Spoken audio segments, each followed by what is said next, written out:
menyadari atas segala kekurangannya. Di situ dia mengatakan, Pak ini minal muslimin, aku muslim. Secara bahasa, bahwa dia pasrah total gitu ya, dengan segala kelemahan. Tapi kemudian dalam pengertian terminologis, keislaman Fir'aun itu tidak diterima karena sudah dianggap terlambat. Jadi malam yogargir. Pengakuan kita kepada Allah itu akan bisa diterima sebelum napas itu berada di akhir, sebelum berada di tenggorokan ketika kita menjelang kematian.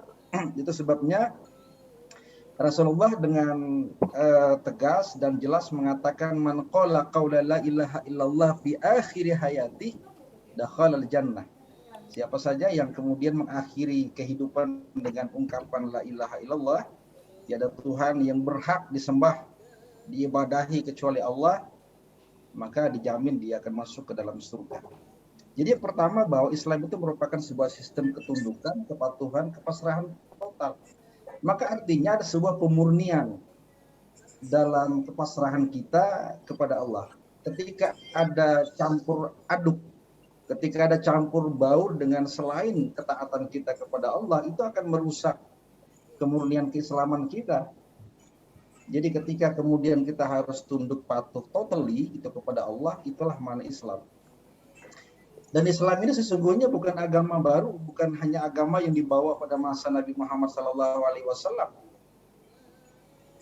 Agama Islam itu sebagai sebuah sistem ketundukan, kepatuhan, kepasrahan total hanya kepada Allah.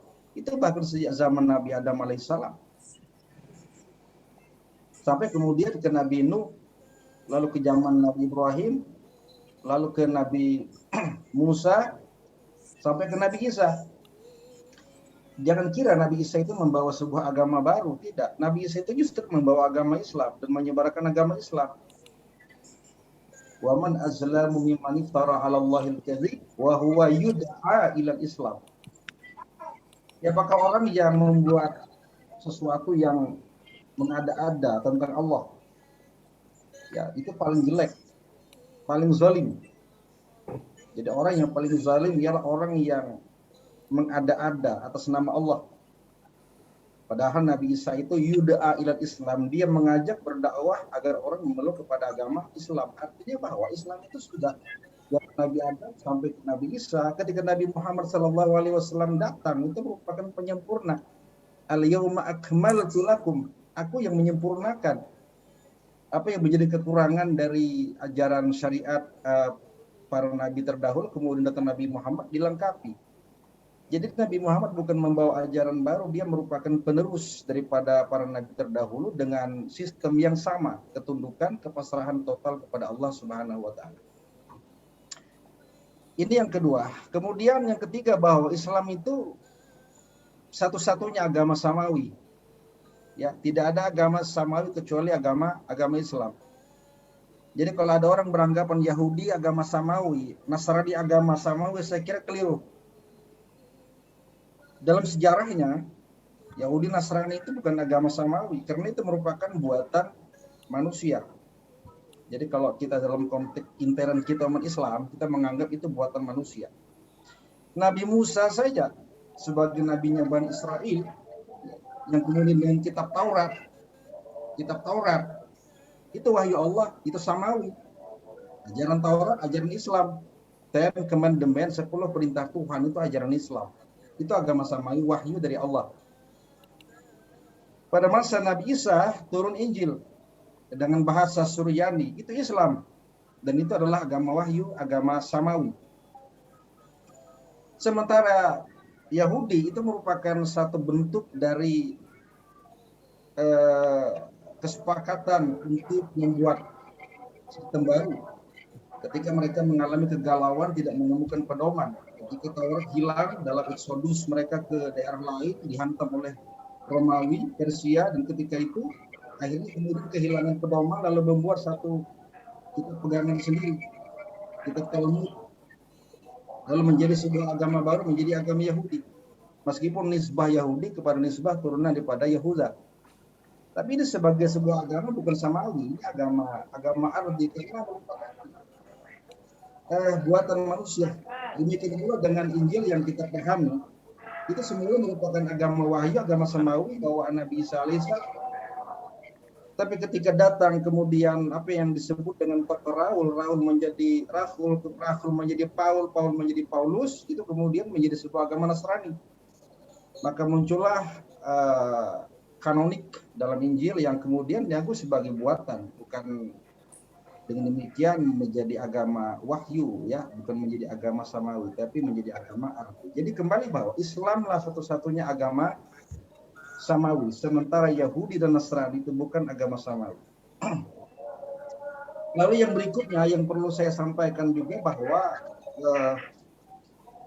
ketika ada kasus di mana orang-orang Arab Baduy, orang Baduy itu orang-orang Arab pegunungan yang dengan PD kemudian mengatakan, ya Rasulullah, kami ini sudah beriman kepadanya, kami sudah percaya betul kepada Allah, percaya betul kepada engkau sebagai Rasulullah. Walatul Arabu qalu amanna. Lam tu'minu, tapi kemudian apa yang di-counter oleh Nabi Muhammad? Katakan kepada mereka, mereka sebetulnya bukan dan belum beriman. Walamma yadkhul imana fi qulubikum, karena iman itu belum masuk ke dalam hati. Nah, sampai di sini kita paham bahwa sesungguhnya Islam itu adalah bentuk luar, ya, bentuk formalitas. Itu sebabnya ketika bicara soal syahadat, itu formalisasi keberagamaan orang sebagai agama Islam, formalisasinya, dan lebih kepada persoalan bentuk luaran. Karena kalau sudah bicara soal sisi dalam, itu nanti kawasannya maknanya adalah iman. Itu sebabnya ketika Arab Baduy mengatakan, kami sudah beriman wahai Rasulullah, kami sudah mukmin, maka Allah mengatakan, kul lam tu'minu, katakan kau belum beriman. Kenapa? Walamma yadkhulul imana fi qulubikum, karena iman itu belum meresap, belum merasuk ke dalam hati sanubari, menjadi sebuah pemahaman serta penghayatan, lebih-lebih menjadi sebuah amaliyah sehari-hari. Jadi artinya bahwa Islam itu masih formalitas, ya, dan dibuktikan dengan pembacaan kita ketika kita harus mengucapkan 2 kalimat syahadat. Nah, soal kualitas daripada Islam kita itulah yang kemudian beralih menjadi terminologi namanya iman. Itu suatu pengakuan bukan lisan saja, tapi juga hati membenarkan, dan amaliyah kita itu mewujud dalam kenyataan.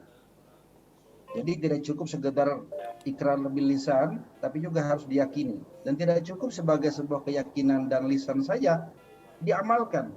Jadi 3 mata rantai yang harus ada dalam prosesi yang disebut dengan iman orang. Maka tidak sempurna iman kalau sekedar berkata di mulut lain di hati, lebih-lebih tidak dilakukan sebagaimana apa yang dia nyatakan di mulut. Ini menunjukkan kepada kita begitu iman itu suatu integritas. Ya, kalau bicara soal integritas, iman itu, mukmin itu merupakan integritas yang paling tinggi dalam perspektif Al-Quran. Jadi konsep manapun bicara soal integritas, integritas bangsa, integritas seseorang, itu sesungguhnya masuk ke dalam terminologi iman dan mukmin. Karena itu tadi, 3 mata rantai itu harus menjadi satu kesatuan dan menjadi bagian dan perhatian penting bagi kita. Kemudian yang berikutnya bahwa kita sebutkan bahwa 2 kalimat syahadat itu merupakan pintu, ya, formalisasi ketika orang itu kemudian masuk kepada agama Islam.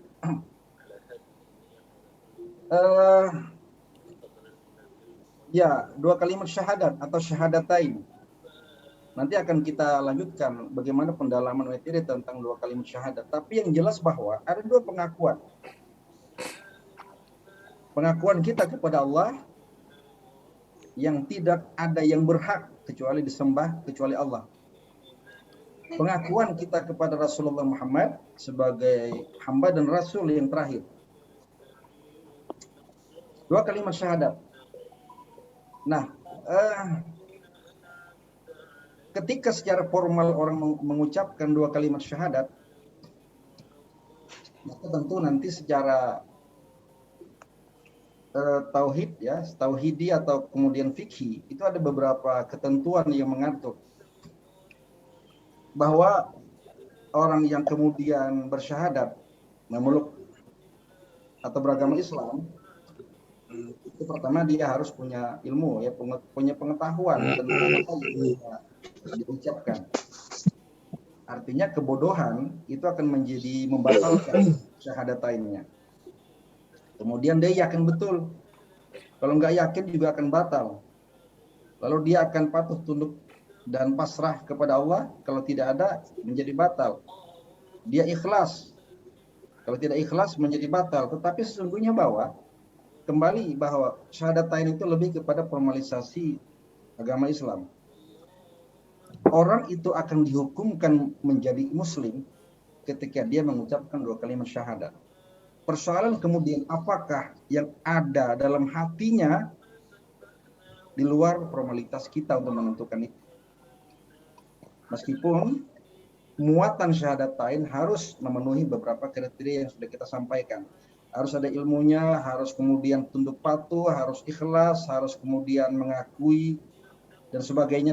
Tapi persoalan internal, persoalan motivasi dalam yang kita tidak bisa mendeteksi, maka cukuplah Allah yang Maha Tahu.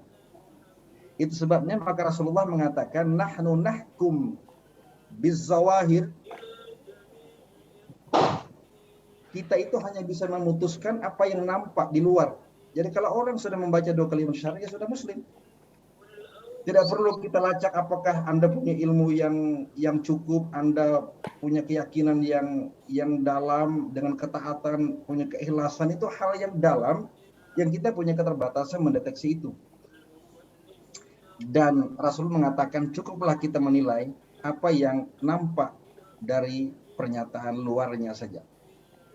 Nah, oleh karena itu kemudian begitu mudah sesungguhnya kalau orang itu memeluk agama Islam cukup membacakan 2 kalimat syahadat. Meskipun kemudian bahwa akan lebih baik kalau syahadatain itu memang penuh dengan pemahaman, penghayatan, dan pengamalan sebagaimana yang terkandung dalam 2 kata kunci. Pengakuan kepada Allah dan pengakuan kepada Rasulullah.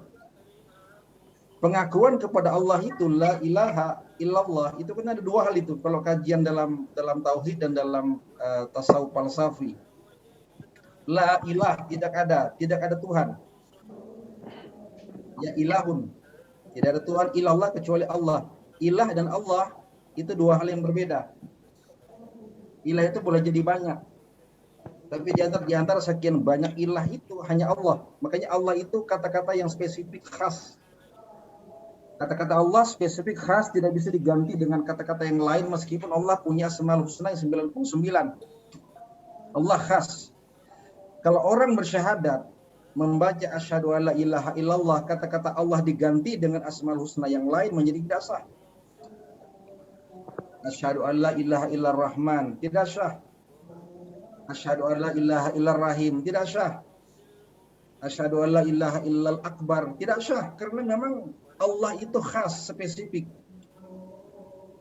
Makanya kemudian tidak ada yang berhak menjadi sesembahan kecuali Allah. Dan itu artinya kita harus memurnikan keesaan Allah. Tidak ada yang 2, tidak ada yang serupa dengannya. Nanti akan bicara soal bagaimana pemurnian akidah kepada Allah Subhanahu wa taala. Lantas yang kedua adalah wa asyhadu anna Muhammadar Rasulullah, pengakuan kita kepada Muhammad. Ada 2 hal. Muhammad sebagai hamba. Makanya wa asyhadu anna Muhammadan abduhu. Yang kedua Muhammad sebagai rasul, abduhu wa rasuluh. Kenapa harus ada 2 muatan kata-kata abduhu wa rasuluh? Ketika Nabi Muhammad itu kita sebut sebagai abduhu, hamba Allah, maka jangan sampai kemudian kita mengkultus individualkan manusia. Toh Nabi Muhammad meskipun dia nabi juga adalah manusia biasa.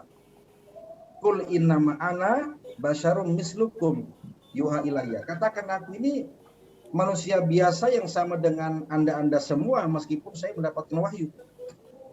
Jadi abduhu di situ itu menggambarkan satu pelajaran penting bahwa Nabi Muhammad itu sebatas manusia biasa yang sama dengan kita.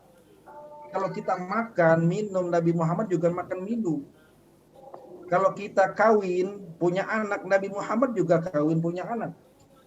Kalau kita berjalan di pasar, Nabi Muhammad juga berjalan-jalan di pasar. Alladzina yamsuna fil aswaq di Quran. Ini sisi manusiawi.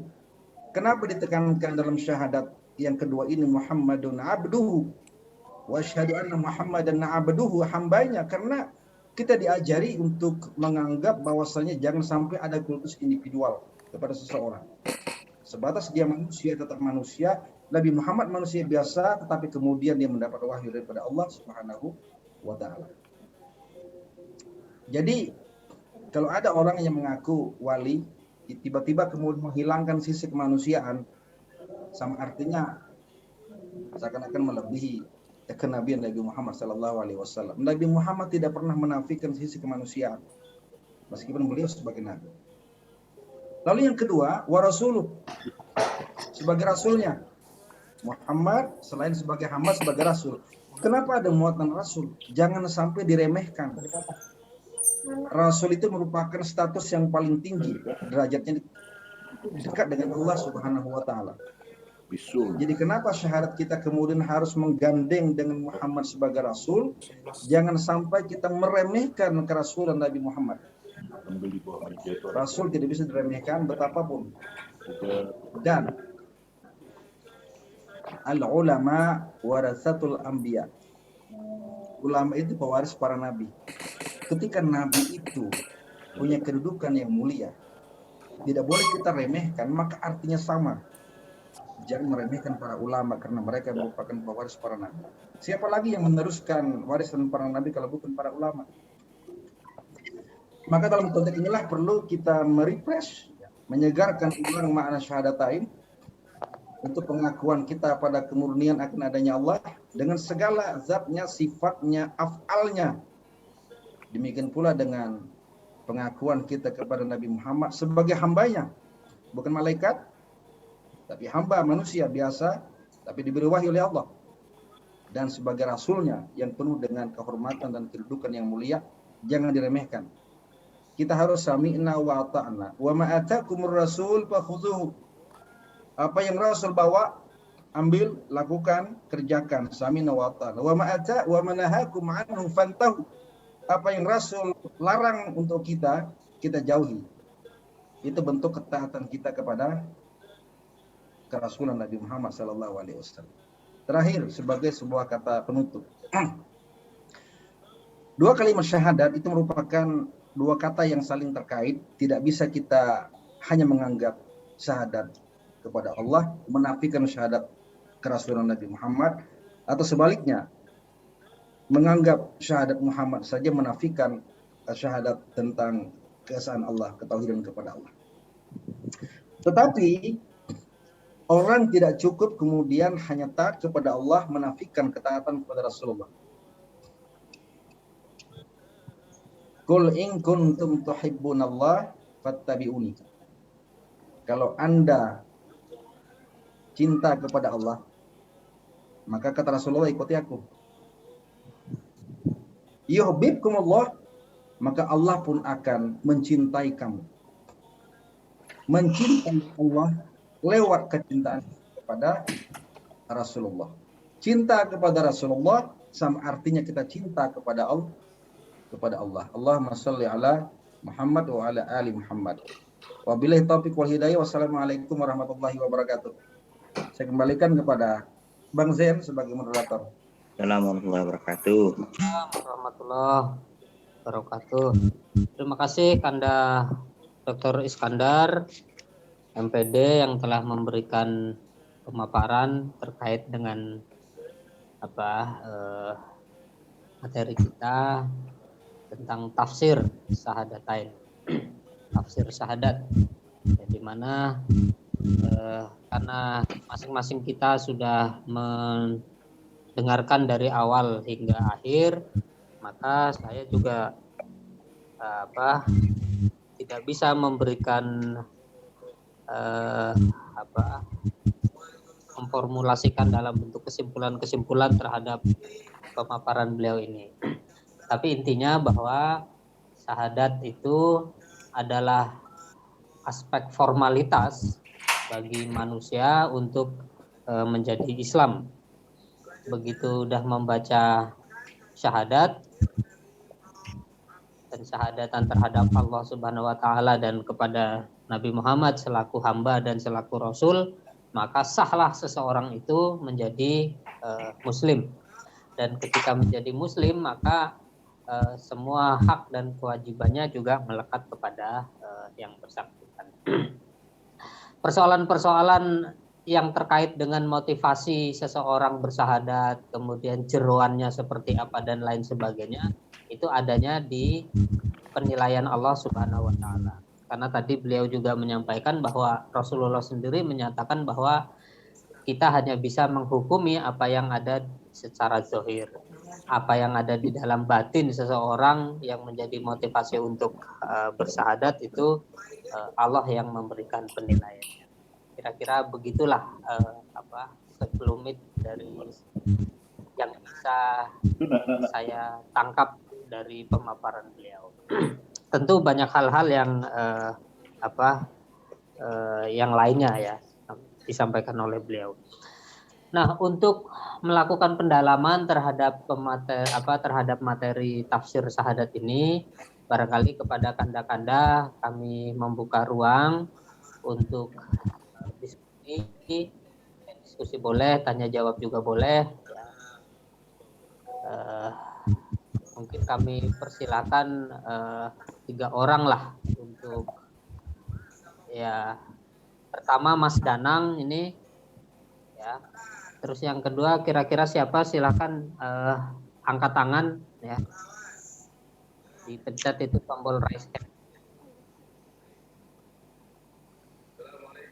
Barangkali kepada Mas Danang dulu kami persilakan, Bang Danang.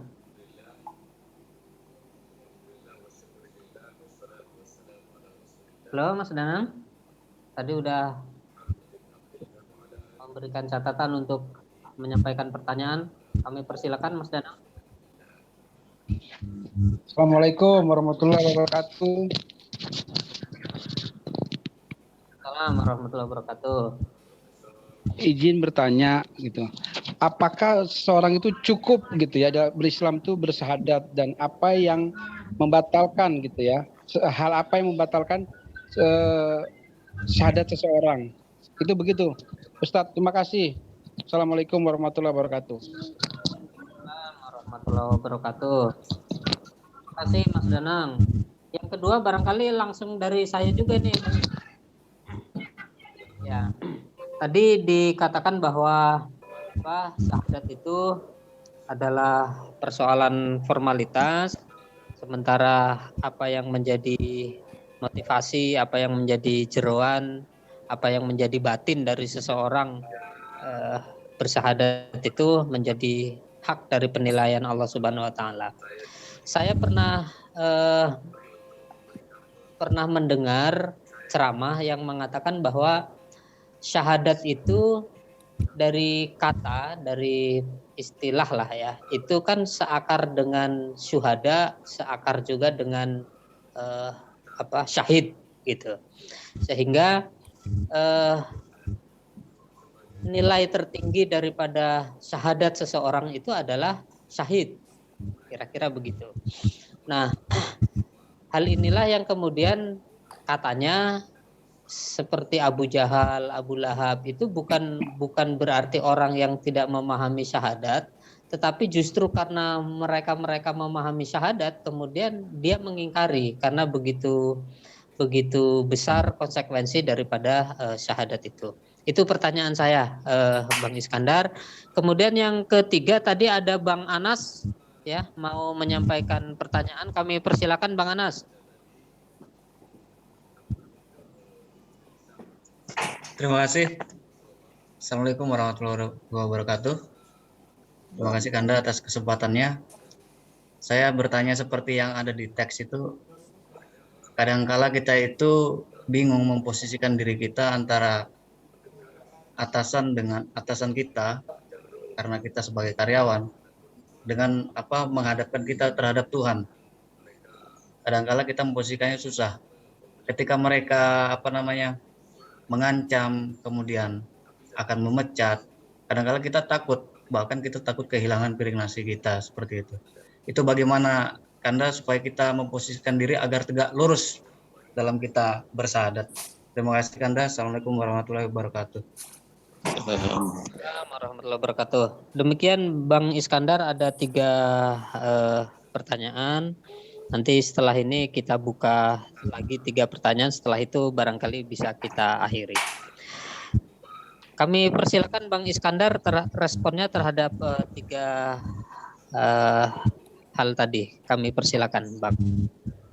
Jadi yang pertama soal pengertian bahasa ya, etimologi dan terminologi kata syahid, kemudian muncul derivasi dalam bentuk syuhada.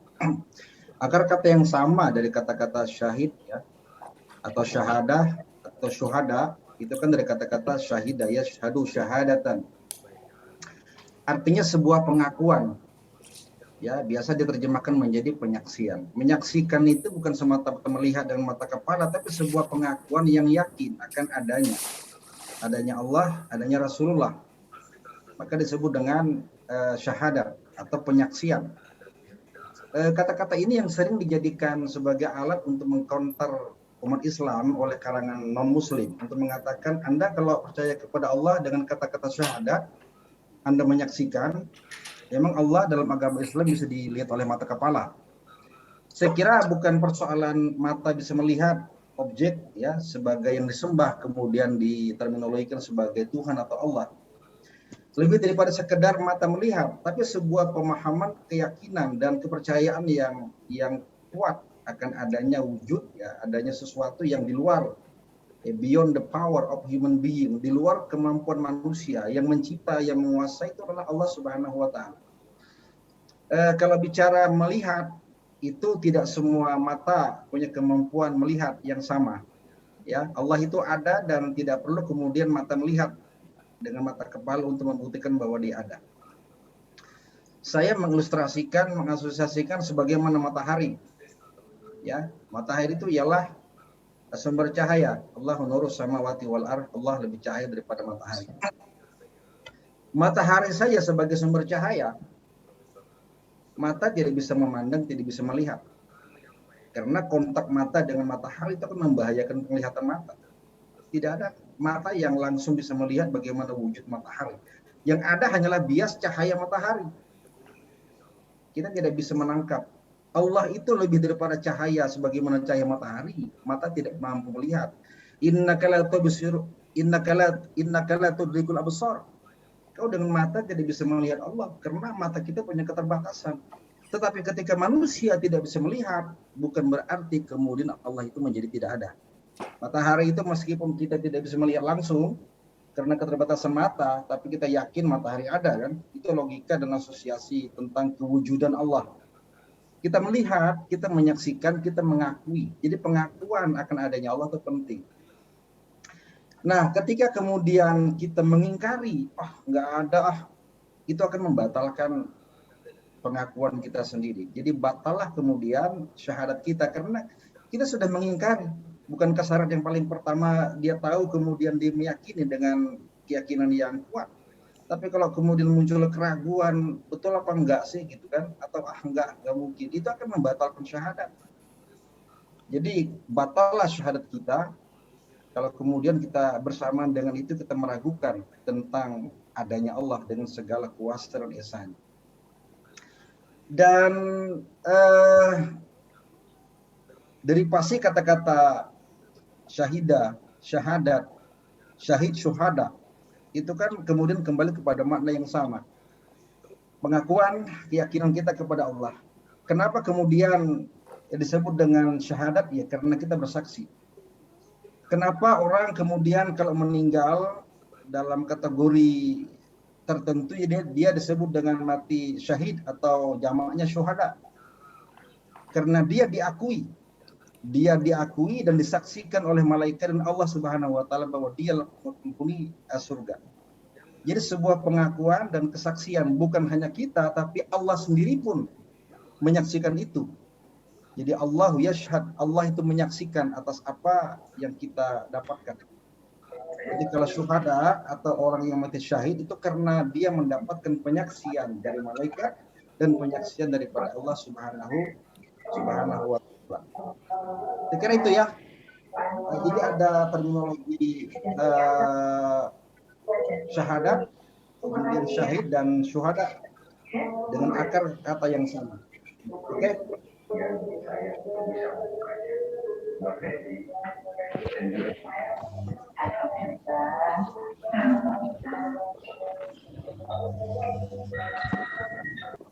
Syahadat. Kalau tadi Abang bilang salah satunya meragukan keberadaan Allah itu membatalkan syahadat. Nah, kira-kira apakah ada hal lain yang aspek-aspek lain yang turut bisa membatalkan syahadat kita itu? Nah, kemudian yang ketiga tadi dari Bang Anas, ini terkait dengan aplikasi atau pelaksanaan dari syahadat, di mana dengan bersyahadat kita harus bertakwalah, mengikuti apa yang diperintah Allah dan menjauhi apa yang dilarang. Tapi dalam kehidupan sehari-hari kadang ada hal-hal yang misalnya dari atasan dan lain sebagainya yang justru bertentangan dengan apa yang diperintahkan oleh Allah, sehingga kita tidak bisa melaksanakan syahadat itu, aplikasi syahadat secara tegak lurus. Nah, itu kira-kira gimana Bang dari pertanyaan tadi yang kayaknya belum sempat terjawab?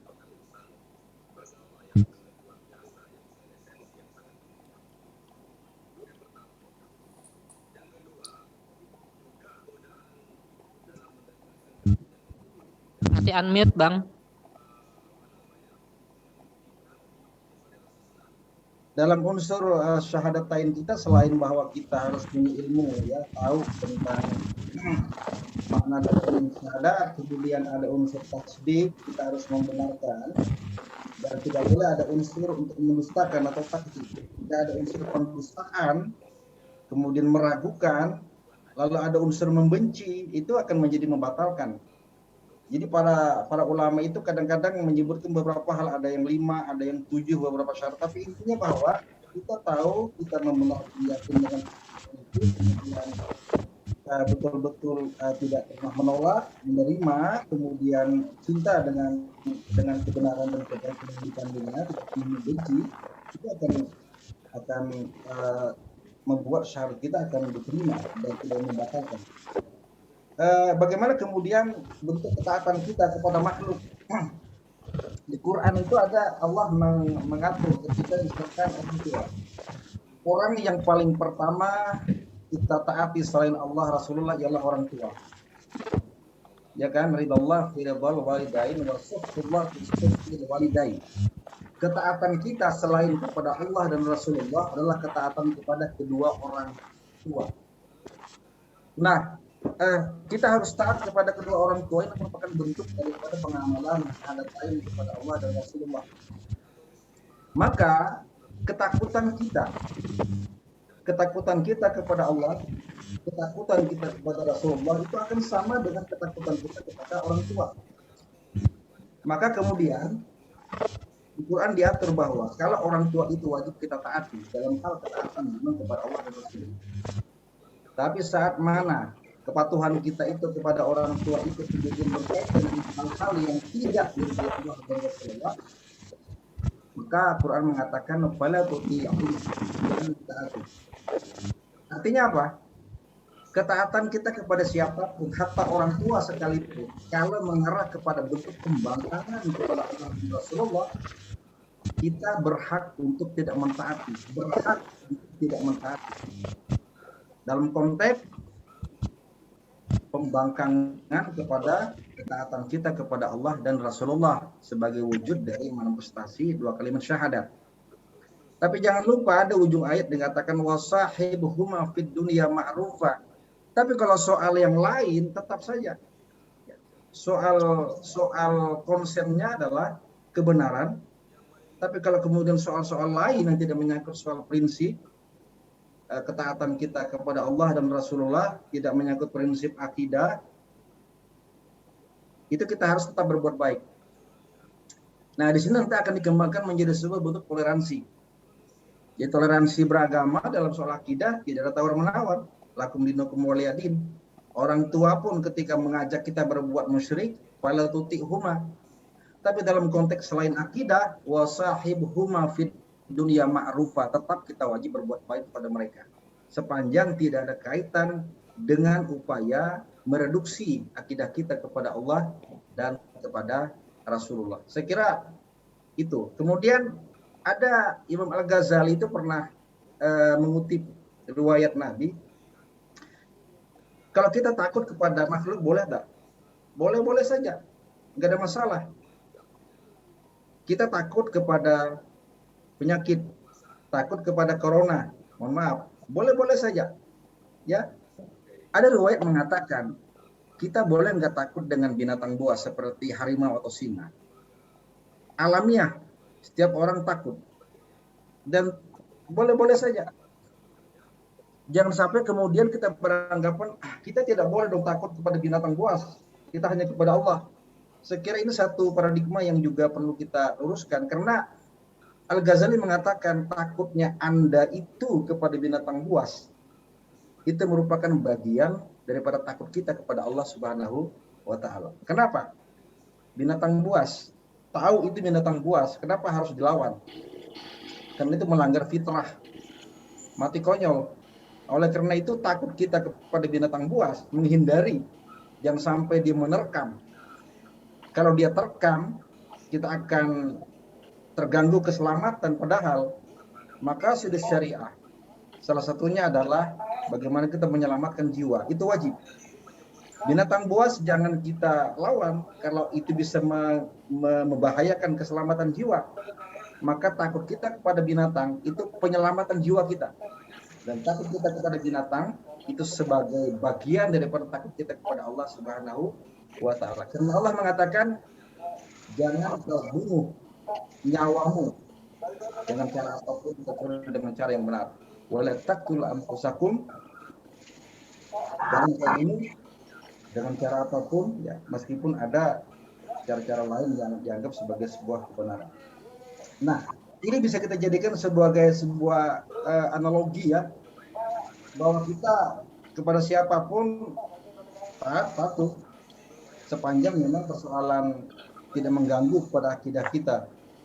Tapi saat mengganggu akidah kita, kita boleh tidak taat hanya pada soal akidah. Tapi ketika bicara soal lain, tetap tidak akan mengurangi ketaatan kita, kehormatan kita, bahkan ketakutan kita kepada mereka.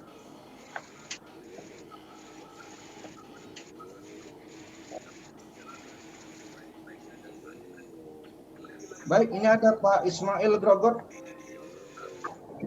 Gimana Pak Ismail? Assalamualaikum Kanda. Waalaikumsalam warahmatullahi wabarakatuh. Alhamdulillah, baik Kanda. Anjen, silakan. Baik. Mohon izin Kanda Zain, saya juga mau. Oke, terima kasih. Assalamualaikum warahmatullahi wabarakatuh. Kawan-kawan sekalian, saya hormati.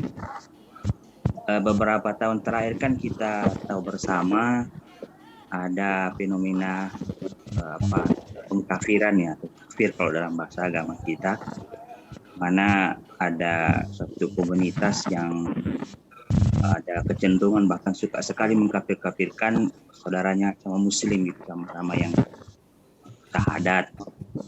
Nah sebenarnya Kanda Iskandar ini yang punya otoritas mengkafirkan itu siapa sebenarnya untuk zaman sekarang ini? Kalau di zaman Nabi kan memang Nabi dia punya otoritas untuk mengatakan kafir dan sebagainya. Tapi setelah Rasulullah wafat, apakah memang ada petunjuk yang membolehkan atau disuruh melarang mengkafirkan saudara kita yang sebenarnya dia itu masih muslim karena dia masih bersahadat?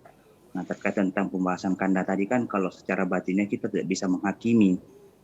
Nah pertanyaan saya kan banyak sekali teman-teman kita, mohon maaf, yang barangkali melihat kelompok lain, luar kelompoknya itu tidak sesuai dengan pemahaman dia lalu dikafir-kafirkan.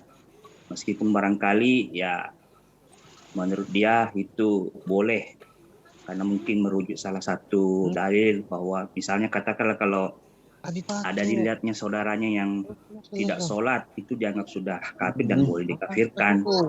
Yang mungkin dia merujuk bahwa hadis barang siapa yang sengaja meninggalkan sholat, antara sholat kepada kafar, seperti itu.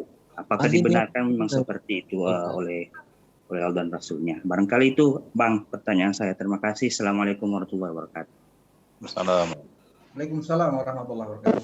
Waalaikumsalam warahmatullahi wabarakatuh. Mbak Rahma, adakah mau bertanya? Tadi dari Bang Ismail terkait dengan fenomena pengkafiran. Ini sekarang di otoritas siapa nih untuk memberikan stempel itu? Mbak Rahma, ada yang mau ditanyakan kah? Boleh ada nih.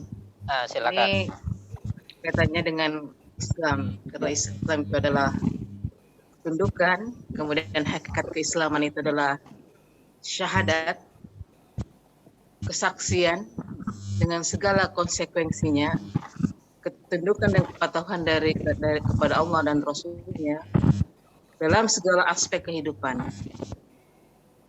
Bukan hanya ketundukan hubungan kita dengan Allah, tapi juga hubungan kita dengan sesama manusia yang tunduk kepada aturan Allah. Dan hubungan manusia dalam kehidupan bersosial, kehidupan manusia dalam kehidupan bernegara, itu juga harus tunduk kepada aturan Allah. Sehingga kalau kita kembali kepada kondisi kita sekarang ini, apa memungkinkan? Ya, artinya ketundukan itu kan harus di backup dengan satu sistem yang membuat kita ini, para umat ini, benar-benar tunduk kepada Allah karena memang ada sistem yang mengatur kita. Nah, itu yang pertama. Yang kedua, karena pemahaman yang seperti itulah kemudian memunculkan gerakan-gerakan yang ingin menjadikan Islam itu sebagai sistem. Jadi Islam itu bukan hanya sebagai ajaran sosial, ajaran ibadah secara pribadi, tapi suatu sistem. Nah, ini bagaimana pandangan Kanda terhadap hal seperti ini? Terima kasih. Wassalamualaikum warahmatullahi wabarakatuh. Waalaikumsalam warahmatullahi Wabarakatuh. Satu lagi deh kalau masih ada nih. Kanda. Bang Zain. Hari Darmanto bertanya. Mas siapa? Hari Darmanto, Bang. Oh ya, silakan Mas Hari. Ya, baik. Assalamualaikum warahmatullahi wabarakatuh. Terima kasih Kanda Dr. Iskandar, Kanda moderator, Bang Zain Taufik. Kalau kita lihat secara teks kan, pengakuan Allah itu serta-merta peniadaan terhadap ilah. Nah, problem yang kita hadapi saat ini kan boleh jadi banyak ilah di hadapan kita ya. Di sekitar kita boleh jadi jabatan, boleh jadi anak, istri, pekerjaan. Tadi menyambung juga Mas Anas dari Pasir menyebut demikian. Nah, kemudian bagaimana memposisikan diri ya di tengah pergolakan sosial kita begitu sangat bergantung misalkan dengan pekerjaan kita bergantung dengan orang-orang di sekitar kita, anak kita, jabatan kita, kemudian bagaimana terhadap dimensi sosial di mana kita bergantung pada itu semua, kemudian dihubungkan dengan dimensi peniadaan itu semua di hadapan Allah. Nah, kira-kira itu yang bisa saya tanyakan. Terima kasih. Assalamualaikum warahmatullahi wabarakatuh. Waalaikumsalam warahmatullahi wabarakatuh. Ya, jadi Bang Iskandar ini ada 3 hal, ada 3 pertanyaan nih. Pertama dari Mas Ismail terkait dengan fenomena pengkafiran ya, dari yang antar satu kelompok dengan kelompok yang lain di dalam agama Islam dan seterusnya, termasuk siapa ini kira-kira yang punya otoritas untuk karena kalau dikafirkan berarti kan sama saja dengan membatalkan syahadat yang bersangkutan, kira-kira begitu. Kemudian yang kedua dari Yunda Rahma, ini syahadat itu, pengakuan itu, ketundukan itu harus didukung oleh sistem. Nah, sementara banyak sistem di dalam kehidupan kita sehari-hari yang tidak mendukung hal tersebut. Nah, sehingga kemudian banyak orang yang berpikir bahwa Islam ini, syahadat kita harus didukung oleh sistem keislaman, di mana berupa sistem peribadatan, tetapi juga sistem kehidupan sosial, ekonomi, dan lain sebagainya. Yang ketiga dari Mas Hari Darmanto. Nah, ini posisi kita di tengah ilah-ilah yang ada itu. Ya, ilah-ilah itu bisa berupa jabatan, uang, dan lain sebagainya. Yang sementara di satu sisi kita harus meniadakan itu untuk kita ada pengakuan kita kepada Allah semata. Nah, 3 hal itu kira-kira yang bisa kami rangkup dari pertanyaan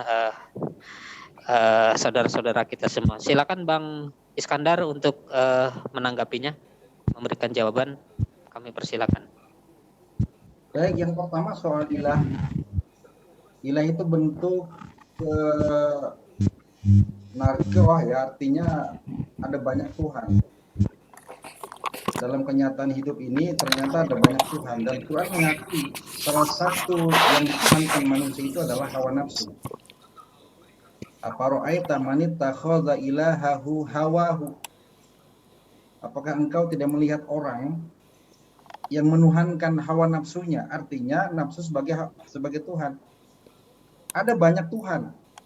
Ya, menuhankan hawa nafsu, menuhankan berhala, menuhankan harta benda, menuhankan pangkat jabatan, kekuasaan, semuanya dituhankan. Jadi ilah itu memang kategorinya adalah umum sekali. Makanya dikatakan la ilaha, tapi ada makna yang tersembunyi. Dalam terjemahan itu tanda kurung. Jadi kalau ada terjemahan tanda kurung itu makna takdiri, makna makna dalam ya. La ilaha illallah, tidak ada yang berhak. Jangan sampai ketinggalan makna yang berhak. Tidak ada yang berhak untuk dijadikan sebagai sesembahan kecuali Allah. Jadi kalaupun ada banyak sesembahan tapi tidak berhak, yang berhak hanya Allah. Itu maknanya. Jadi ada banyak ilah tapi yang berhak dijadikan sesembahan hanyalah Allah.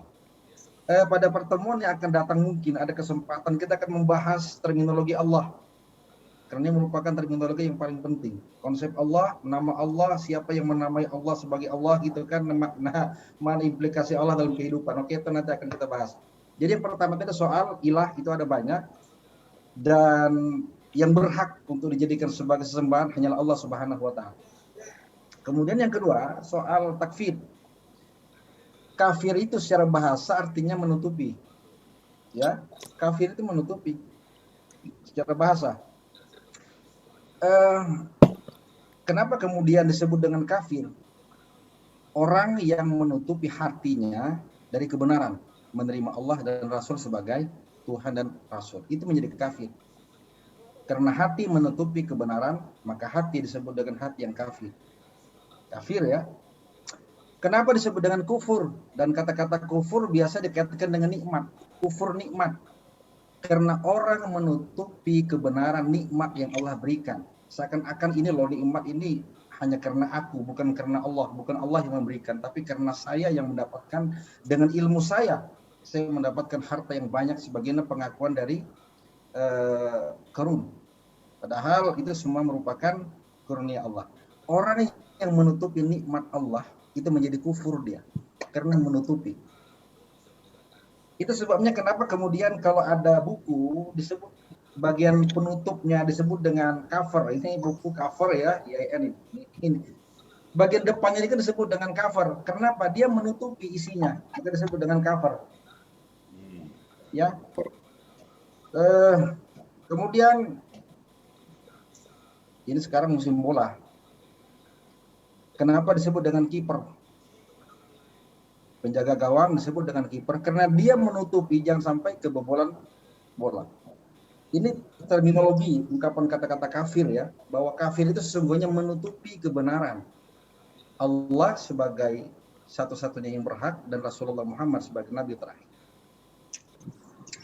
Nah, kemudian bagaimana kalau orang mengkafirkan seseorang yang lain? Siapa yang punya otoritas untuk mengkafirkan orang? Kafir itu boleh jadi siapapun. Ketika kita sendiri nih, kita ini sekarang, meskipun secara lisan kita mengatakan iman, amanna billah, kemudian aslamna, tapi kalau kemudian kita menutupi kebenaran, kita bisa menjadi kafir di mata Allah. Karena kata kunci kafir saat manusia menutupi kebenaran Allah dan Rasulullah. Maka siapapun, jangan kira konotasi makna kafir hanya berlaku untuk orang-orang kafir Quraisy ketika masa Rasulullah. Tidak. Saat sekarang kita pun boleh jadi menjadi kafir kalau kita menutupi kebenaran akan adanya Allah dan Rasulullah. Maka dalam konteks ini cukup terkenal apa yang menjadi istilah takfir kafir. Saat mana orang mengkafirkan orang lain, boleh jadi dialah yang kafir. Artinya apa? Kita harus punya etika untuk tidak mudah mengkafirkan orang. Ya, hak prerogatif bukan kita yang menentukan orang kafir atau tidak. Apalagi kekafiran menyangkut hati. Iman kafir itu kan hati. Walamma yadkhulul imana fi qulubikum. Siapa yang tahu? Hanya Allah. Maka biarkanlah Allah yang mengkafirkan, bukan kita yang mengkafirkan. Saat mana kita terlontar mengatakan orang kafir, takfir, kafir, boleh jadi kita yang kafir. Jadi perlu etika untuk menyebut penamaan. Bi'sal ismu al-fusuq ba'dal iman.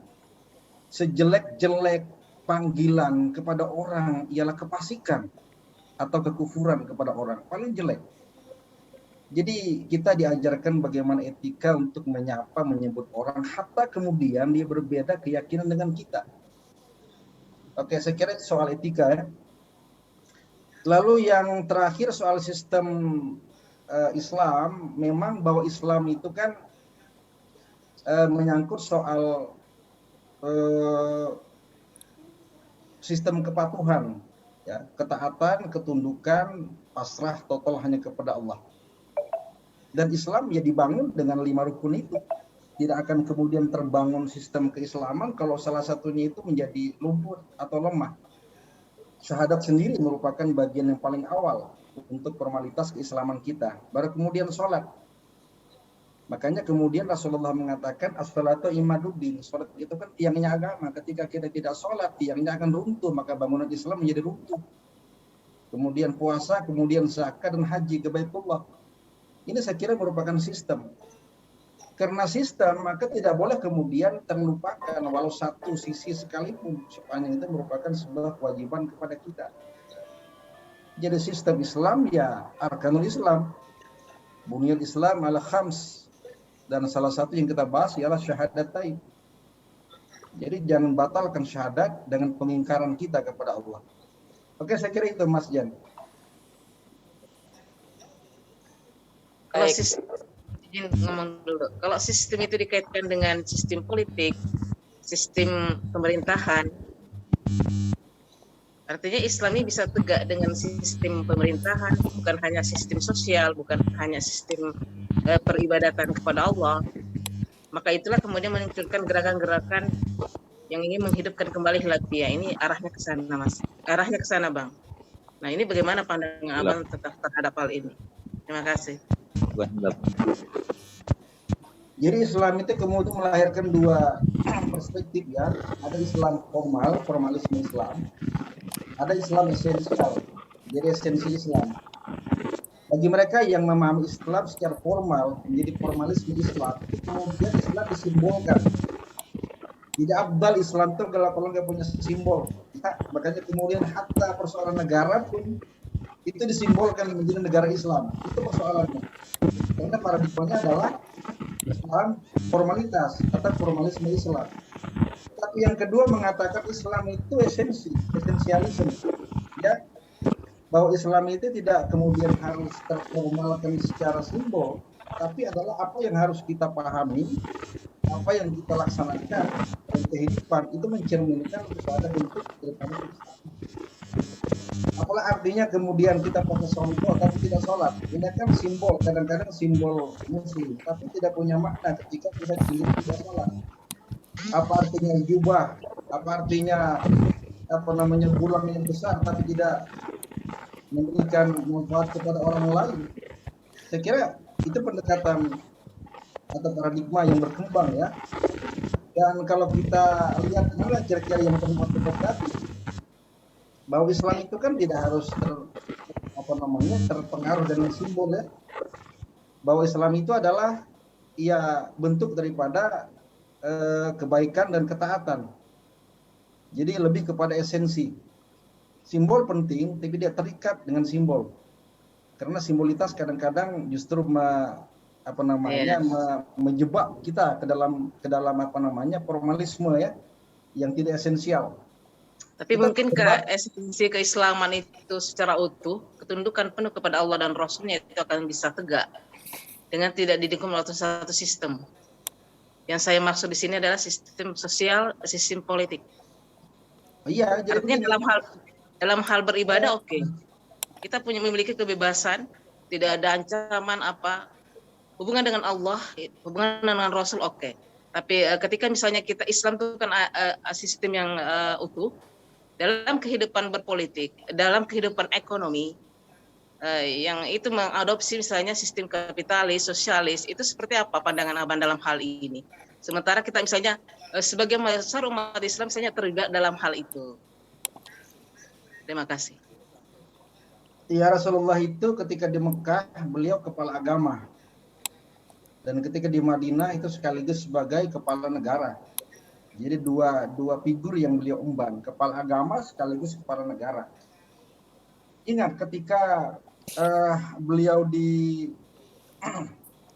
Mekah, kepala agama, dan memang ketika itu negara belum terbentuk menjadi sebuah negara yang resmi. Ya, dan yang diatur ya persoalan keagamaan, yang dihadapi ialah komunitas paganis ya, musyrikin dan kemudian majusi dan sabiin. Dalam hijrah beliau ke Madinah kemudian menjadi sebuah negara, beliau sekaligus bukan lagi semata-mata kepala agama tapi sekaligus kepala negara. Saya kira figur Nabi Muhammad mencerminkan komprehensivitas ya, kepribadian, integritas kepribadian seorang pemimpin dalam mengelola dan memanage ya, persoalan agama sekaligus persoalan negara. Oke, jadi pesannya bahwa Islam itu memang wajib kuat, dan kuatnya kita harus didukung dengan sistem. Saya sepakat itu. Oke, tapi dalam kemajemukan, dalam kemudian banyak pilihan, bahwa kemudian kita dihadapkan dengan beberapa mungkin simbol-simbol tadi itu, maka simbol tidak menjadi penting saya kira ya, sepanjang bahwa tujuan akhir kita adalah tidak tercapai. Islam itu kan the ultimate goal, tujuan akhir. Bahwa kemudian prosesnya itu bisa saja bervariasi dengan berbagai tarikan, kemudian sistem politik, kekuasaan, sistem ekonomi. Saya kira itu menjadi bagian dalam pertarungan. Memang orang boleh mundur, boleh maju, tapi kemudian tujuan akhir kita kan harus mencapai dengan baik. Saya tidak masuk ke dalam perangkat formalisme dan pragmatisme ya ketika memahami Islam, tapi melihat lebih kepada faktor esensial. Jadi ketika Islam itu baik, ketika Islam itu maju, oke apapun bentuknya. Saya kira itu. Terima kasih. Ya, terima kasih Bang Iskandar. Mbak Rahman, nanti barangkali kita juga bisa buka tuh diskusi lebih tajam terkait dengan persoalan itu pada tema diskusi kita di waktu-waktu yang akan datang. Iya. Terkait dengan persoalan sistem ya Islam di tengah-tengah kapitalisme dan lain sebagainya itu. Itu artinya tema kita khususkan untuk membicarakan itu. Mau tanya Dengan Abang siapa nih, Bang? Bang Mehmet tuh balik kapan? Dengan hormat Bang Mehmet, silakan Bang Mehmet. Makasih ya. Assalamualaikum warahmatullahi wabarakatuh. Salam.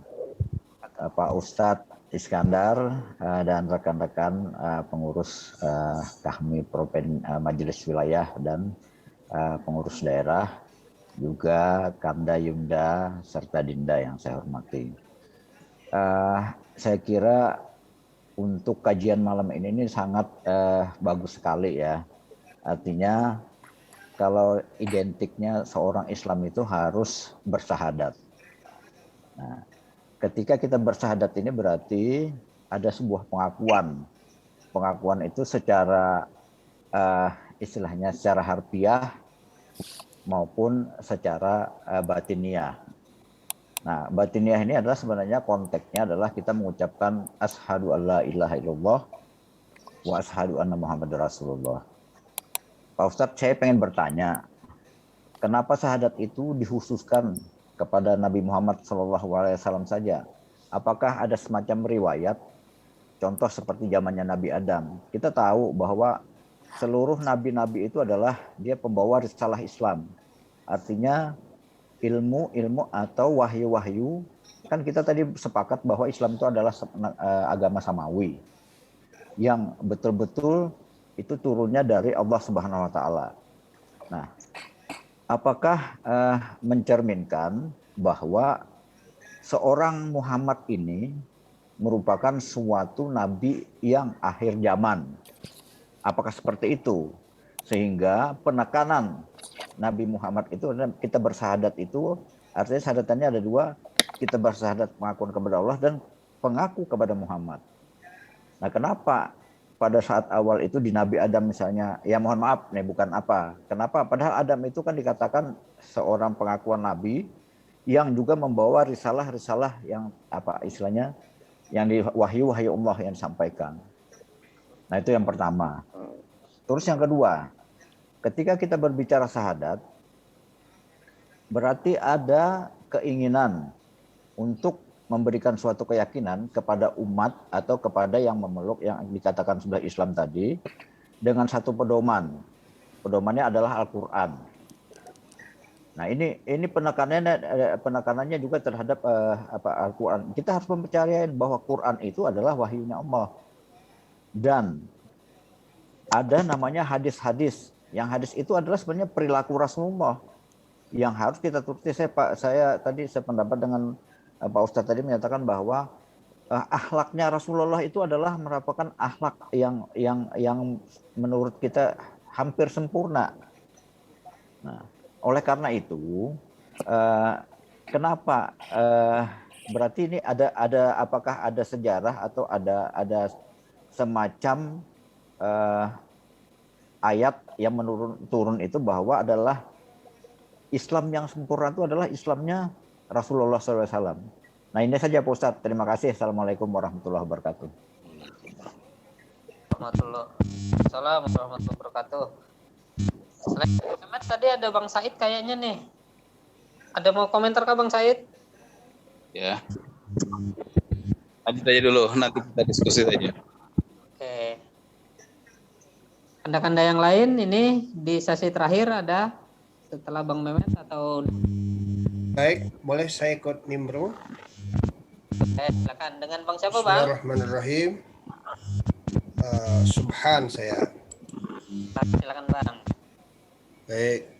Bismillahirrahmanirrahim. Assalamualaikum warahmatullahi wabarakatuh. Mendengar penjelasan Pak Ustadz Iskandar tadi, memang ada beberapa hal yang kepengen saya diskusikan berkaitan dengan pemaparan beliau. Tentu saja di mata saya gagasan beliau ini sangat menarik, tapi saya juga teringat kepada konsep atau gagasan yang disampaikan oleh salah satu tokoh HMI yang bukunya sangat terkenal, yakni Cak Nur. Kita tentu saja masih ingat kehebohan di tahun 70-an ya, ketika Cak Nur mengeluarkan sebuah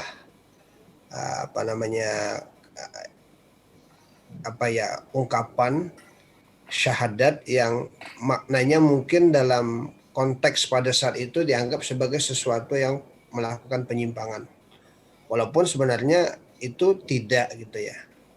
Misalnya saja Cak Nur mengatakan la ilaha illallah itu tiada Tuhan, T-nya atau Tuhan kecil, kecuali adalah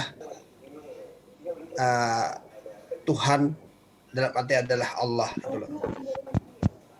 Nah ini yang saya maksud mungkin dalam konteks kekinian Pak Ustadz Iskandar adalah ini bagi kita semuanya termasuk mungkin saya adalah kita dalam keseharian masih sibuk melakukan penghambaan bukan kepada Allah, penyembahan bukan kepada Allah. Jadi selama kita masih artinya mohon maaf ini mungkin ya dalam bahasa Cak Nur kita masih membanggakan mungkin jabatan, harta dan sebagainya, itu sebenarnya adalah Tuhan-Tuhan kecil yang bisa merusak akidah kita. Oleh sebab itu yang dikatakan tadi oleh Pak Ustadz Iskandar adalah sesungguhnya yang kita butuhkan pada saat ini adalah beragama yang bukan formalitas saja, tapi beragama yang lebih kepada substansial, dan itu yang dikatakan oleh Cak Nur. Jadi seringkali dalam kehidupan keseharian itu kita lebih banyak menekankan hal-hal yang formal, hal-hal yang bersifat simbol, tapi melupakan hal-hal yang sifatnya substansial. Nah ini yang mungkin salah, itu yang dikritik oleh Cak Nur. Makanya oleh sebab itu mungkin ya tidak ada salahnya juga kita sesungguhnya memang ketika kita beragama itu bukan berarti ya mohon maaf ini ya kita melupakan yang formalitas, tapi sebenarnya adalah kita tetap melaksanakan yang sifatnya formalitas tapi pada hal-hal tertentu. Tapi yang lebih kita tekankan adalah ifsad Islam substansialnya itu mungkin pendapat saya. Mungkin terima kasih itu saja. Assalamualaikum warahmatullahi wabarakatuh. Waalaikumsalam warahmatullahi wabarakatuh. Terima kasih Bang Subhan Al-Banjari. Jadi ada dua ini Bang Iskandar ya. Pertama dari Bang Mehmet, kenapa pengakuan itu hanya kepada Nabi Muhammad, apakah ada riwayatnya atau tidak gitu. Ya saya juga sempat mikir juga, misalnya pada zaman Nabi Daud itu kan ada umat-umat yang pagan juga, penyembah berhala. Nabi Musa juga ada umatnya yang penyembah berhala dan seterusnya. Itu umat-umat zaman dulu kalau bersahadat sebelum Nabi Muhammad, sahadatnya kira-kira gimana itu Bang? Nah, kemudian dari Bang Subhan tadi juga ada ya tadi misalnya tiada Tuhan dengan T kecil kecuali Tuhan dengan T besar gitu, Nurholis Majid. Sehingga banyak juga di antara kita dalam kehidupan sehari-hari banyak penghambaan selain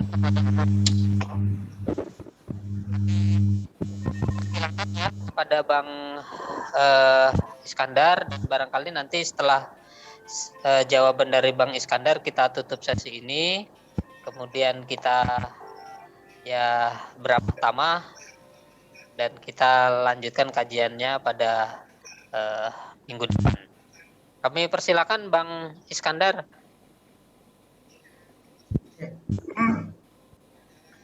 Dari sekian Nabi dan Rasul yang disebutkan di Quran, itu ada dua ajaran dasar yang beliau bawa.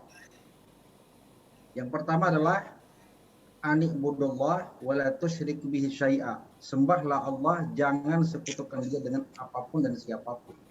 Akidah yang pertama. Yang kedua adalah berbuat baik kepada siapapun. Itu dua itu sama.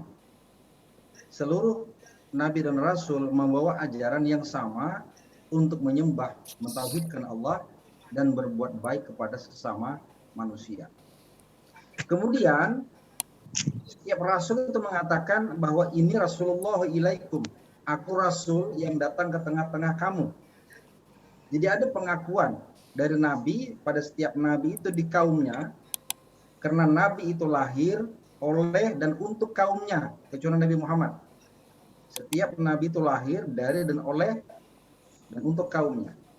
Ketika itu dia mengatakan, aku adalah Rasul untuk kamu dan bagi kamu semua. Ini sebagai sebuah penyaksian. Artinya, akui Allah, akui aku sebagai Rasul.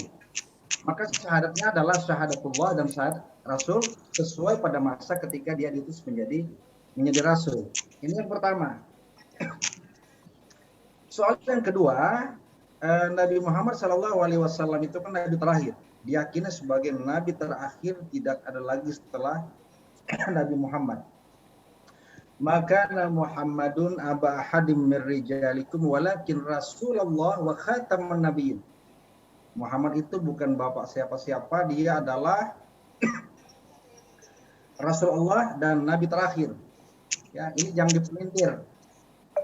Ayat ini kadang-kadang dipelintir hanya menyebutkan wa khataman nabiyyin, bukan wa khataman rasul. Ya, tapi ketika Quran menyebutkan wa khataman nabiyyin, juga maknanya wa khataman rasul, nggak bisa dibeda-pisahkan. Ini menunjukkan bahwa Nabi Muhammad itu Nabi yang terakhir. Nah, ketika semua nabi itu kemudian datang kepada umatnya dan menyebut bahwa dirinya adalah rasul untuk dia, maka pengakuan, kesaksian akan adanya kerasulan dirinya. Nah, jadi sama semua, bahwa ada kesaksian kepada masing-masing para nabinya. Ada riwayat khusus tentang kerasulan Nabi Muhammad dalam perspektif yang masyhur, terutama di kalangan sufi ya. Dan kalaupun ada hadis itu sangat dhaif sekali, bahkan ada yang menganggap sebagai hadis yang maudhu. Tapi sebagai sebuah wacana, kesaksian tentang Nabi Muhammad atau syahadatain, penyaksian kepada Allah dan kesaksian kepada Rasulullah sebagai hamba dan utusan Allah, itu bahkan sudah ada sejak zaman Nabi Adam. Ini riwayat yang masuk di kalangan sufi ya, yang kemudian tidak diakui di kalangan yang lain. Tapi sebagai sebuah wacana. Artinya apa? Kerasulan Nabi Muhammad itu sejak awal diakui oleh para nabi terdahulu, Nabi Adam, kemudian sampai ke Nabi Sallam, ke Nabi Muhammad SAW. Ini nanti ada kaitan dengan apa yang disebut dengan Nur Muhammad ya. Nur Muhammad itu dari awal Nabi Adam sampai ke Nabi Isa dan ke Nabi Muhammad, sehingga kemudian sampailah ke yang paling akhir yang berhak menerima Nur Muhammad, yaitu Nabi Muhammad SAW. Jadi untuk perspektif yang kedua ini, bahwa pengakuan tentang Nabi Muhammad sebagai Rasul bahkan sudah ada sejak zaman Nabi Adam. Makanya ketika kemudian Nabi Adam itu ditemui oleh Nabi Muhammad ketika itu, beliau mengetahui bahwa beliau mengkonfirmasi bahwa nama Muhammad pernah terbaca di pintu yang ada ketika itu. Ini kan riwayat yang masyhur di saat ketika beliau Isra Mi'raj. Tapi ini perspektif kalangan statistik ya, untuk mengatakan bahwa syahadatain bahkan ada sejak zaman Nabi Adam sampai ke Nabi Muhammad SAW. Nah, soal yang paling sore, yang paling jelas adalah bahwa pada saat Nabi Muhammad itu menjadi Rasul yang terakhir, maka memang ada kewajiban untuk menyatakan yang disebut dengan syahadatain sebagaimana nabi-nabi terdahulu. Itu akan diperkuat dengan misalkan ketika kewajiban sholat, lalu ada kewajiban bukan kewajiban, bagaimana cara untuk memanggil sholat, dengan cara apa, dengan bahasa apa orang memanggil sholat. Maka muncul riwayat ketika salah seorang sahabat itu bermimpi, yang dibaca adalah syahadatain sebagaimana yang ada sekarang, yang isinya asyhadu alla ilaha illallah wa asyhadu anna muhammadar rasulullah, yang terbaca ketika azan. Ketika disampaikan kepada Nabi, ya memang begitu, dan Nabi menyetujui. Artinya bahwa syahadatain yang sekarang ini pun itu sudah memang dari Rasulullah, sudah ada nas ya, bunyinya seperti itu, dan tidak bisa diganti dengan kalimat atau formulasi yang lain. Asyhadu alla ilaha illallah wa asyhadu anna muhammadar rasulullah. Kata-kata Allah itu diterjemahkan menjadi Allah. Ya, beda Allah diterjemahkan menjadi Tuhan. Ini pertanyaan Anda Subhan ya dari Sangatta. Kata-kata Allah itu tidak cukup include untuk diterjemahkan menjadi Tuhan. Tuhan dengan T besar, apalagi Tuhan dengan T kecil, gitu ya. Jadi Allah itu Allah. Makanya la ilaha illallah, tidak ada Tuhan kecuali Allah. Tuhan ini meskipun T kecil, T besar, kalau saya memandang itu sama saja. Karena semuanya menjadi tidak berhak untuk disembah kecuali Allah. Allah inilah yang saya katakan merupakan formulasi kata yang khas, spesifik, tidak bisa diterjemahkan dengan kata apapun kecuali Allah, ya Allah. Allah tidak bisa diterjemahkan menjadi Tuhan karena akan lain maknanya. Allah itu Allah. Nah, disitulah kemudian saya tidak membedakan mau T besar mau T kecil, sepanjang dia Tuhan maka tidak berhak untuk disembah kecuali hanya Allah Subhanahu wa taala. Oke, saya kira. Baik, terima kasih kanda-kanda semua yang berbahagia, yang kami hormati. Insya Allah pendalaman terhadap materi kita pada malam hari ini akan kita lanjutkan pada kajian-kajian kita selanjutnya. Tadi dari Bang Iskandar mengusulkan ada apa? Ya masih dalam juga rangkaian kuliah tauhid kita ini terminologi. Nah, ini barangkali bisa juga menjadi bahan apa kajian virtual kita di minggu depan ya. Nanti kami juga terbuka kepada abang-abang sekalian untuk bisa mengusulkan tema-tema kajian kita. Bahasan-bahasan apa yang perlu diketengahkan menjadi bahan apa diskusi kita, bahan kajian kita pada waktu-waktu yang akan datang. Bisa disampaikan melalui saya, melalui Mas Gigi, atau kepada saluran-saluran yang ada lah. Saya pikir terbuka lebar ya menyampaikan usulan tersebut. Kajian kita pada malam hari ini insya Allah semakin memperdalam pengetahuan kita terkait dengan keislaman dan mudah-mudahan akan menambah keimanan dan ketakwaan kita. Bang Iskandar tadi kalau di awal ada pembacaan doa oleh Bang Said, kita anggap sebagai doa buka. Nah, sebelum kita menutup, kami juga mohon kepada Bang Iskandar untuk membacakan doa, ya kita anggap doa penutup, ya nanti setelah itu kita tutup kajian kita, kemudian kita sambung dengan silaturahmi bebas lah sebelum pada live nantinya. Kami persilakan Bang Iskandar untuk membaca doa buat kita semua. Oke, mengawali doa kita bersama-sama membaca Ummul Quran Al-Fatihah. A'udzubillahi minasyaitonir rajim. Bismillahirrahmanirrahim. Alhamdulillahirabbil alamin.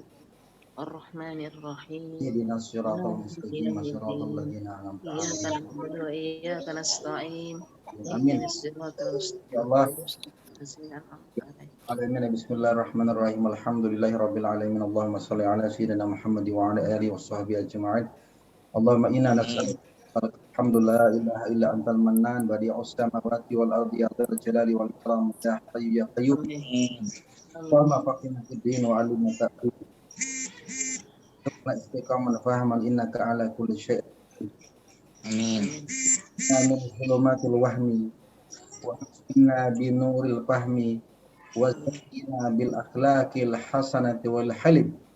Allahumma qulubana binuri ma'rifatik. Allahumma nawwir qulubana binuri ma'rifatik. Allahumma nawwir qulubana binuri ma'rifatik. Amin. Allahumma rabbana taqabbal minna innaka antal rahim. Wa atina fid dunya hasanah wa fil akhirati hasanah wa qina adzabannar. Wa sallallahu ala Muhammad wa ala alihi wa sahbihi wa sallam. Subhana rabbika rabbil izzati amma yasifun. Wassalamun alal mursalin walhamdulillahi rabbil alamin. Taqabbalallahu minkum.